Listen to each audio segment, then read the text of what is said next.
All right, let's dive right in. We're going deep on one of the biggest mysteries out there, the Great Pyramid of Giza.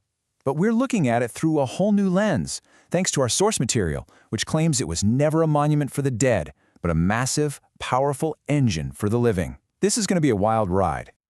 You know the story we've all been told, right? The one in all the history books. This absolute marvel of the ancient world was built just to be a fancy tomb for a pharaoh, a final resting place. Seems pretty straightforward. But what if that whole story is just a cover? Our source material's author, Mathis, flat out says the tomb theory is just a distraction. He calls it an obvious dodge meant to hide something way more interesting, way more powerful. So if the source is right and the pyramid isn't a tomb, then what in the world is it? Well, that's what our first section is all about, this radical idea of the pyramid as a machine. Okay, so here's the core concept. The Great Pyramid was a super generator. I mean, think about that. Not a dead monument, but a living, breathing piece of technology designed to literally pull energy from the planet's own charge field and then broadcast it as wireless power. So yeah, think less museum, more power plant. It's a huge claim to call it a machine, but how would it have actually worked? Well, according to the source, the blueprint is hidden in plain sight. It's in the very materials they used and exactly where they chose to build it. And this is where it gets really interesting. The theory re-examines everything. So that limestone, not just a simple building block. The source says it's a piezoelectric crystal, a material that creates an electric charge when you squeeze it, basically acting like a giant energy lens. And the granite? Forget decoration. That's the wiring. And water, which is often overlooked, it becomes absolutely essential. It's the electrolyte that makes the whole engine go. Even its location is supposedly part of the design. The Great Pyramid sits right at 30 degrees north latitude. The theory claims that is no accident. It's supposedly the sweet spot, the precise point where the Earth's natural charge field is at its absolute strongest. They literally built the power plant on top of its fuel source. Okay, so let's put all the pieces together. Here's how the source says it worked. First, the pyramid's unique shape and all that limestone act like a massive antenna, focusing the Earth's natural energy. Second, you need a medium for that charge to flow through, and that's where the salty Nile water comes in, the electrolyte. Step 3 is the real genius part. The unbelievable weight of the pyramid itself puts the limestone under so much pressure that it activates its piezoelectric properties, making it conductive. And boom! Finally, once the power is generated, those granite passages act as the wires to channel it out. It's a pretty incredible design, if the theory holds up. But it begs a huge question, right? If this amazing machine really existed, why isn't it powering everything today? And that brings us to section 3. The author has this really simple but powerful way to explain what went wrong.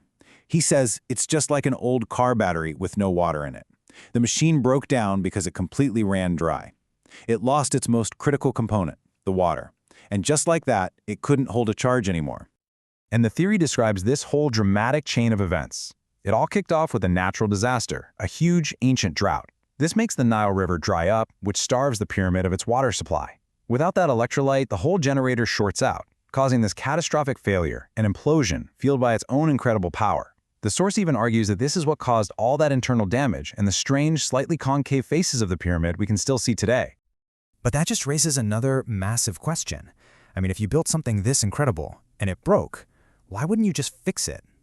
This mystery takes us right to the story of the builders themselves. Seriously, who could have possibly built something so advanced? And then why would they just walk away from it? Well, the answer, according to our source, isn't found anywhere in our history books. And this is where the theory goes from ancient engineering into a full-blown cosmic backstory. The explanation that the source material gives is, well, it's pretty out there. The builders, it claims, weren't from Earth at all. They were colonists from another planet, right here in our solar system, a planet that was destroyed. So get this.